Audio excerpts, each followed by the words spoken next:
একটা রিপোর্ট দেখব, তার কারণ বহুমাত্রিক সমস্যা রয়েছে, বহুমাত্রিক ইস্যুও রয়েছে কিন্তু এই জেলাকে ঘিরে। একবার সেই রিপোর্ট দেখব, তারপরে আবার আলোচনায় ফিরছি।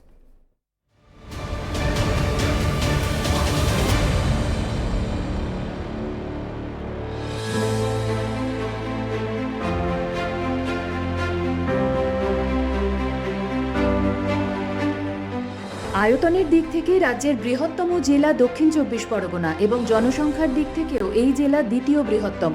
এই জেলার প্রধান সমস্যাগুলির মধ্যে রয়েছে সুন্দরবন সংলগ্ন এলাকায় পানীয় জলের তীব্র সংকট, ভঙ্গুর নদী বাঁধ এবং গ্রামীণ এলাকায় যাতায়াত ব্যবস্থা। এছাড়া উপকূলীয় অঞ্চলে নোনা জল ও মাটির লবণাক্ততা, প্রত্যন্ত দ্বীপগুলোতে স্বাস্থ্য ও শিক্ষা পরিকাঠামোর অভাব জেলাটিকে বিশেষভাবে জর্জরিত করে তুলেছে। কর্মসংস্থানের অভাব এই জেলার অন্যতম চিন্তার কারণ। কলকাতা সংলগ্ন উত্তর অংশে কিছুটা কর্মসংস্থান থাকলেও দক্ষিণ বা সুন্দরবন অংশে কর্মসংস্থানের সুযোগ নিতান্তই কম।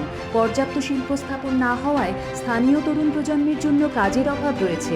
এই জেলার আরও একটি বড় সমস্যা হলো অনুপ্রবেশ। বাংলাদেশ সীমান্ত এবং নদীমাতৃক ভৌগোলিক অবস্থানের কারণে দীর্ঘকাল ধরে অনুপ্রবেশ একটি বড় সামাজিক সমস্যা হিসেবে রয়ে গিয়েছে এই জেলার জন্য।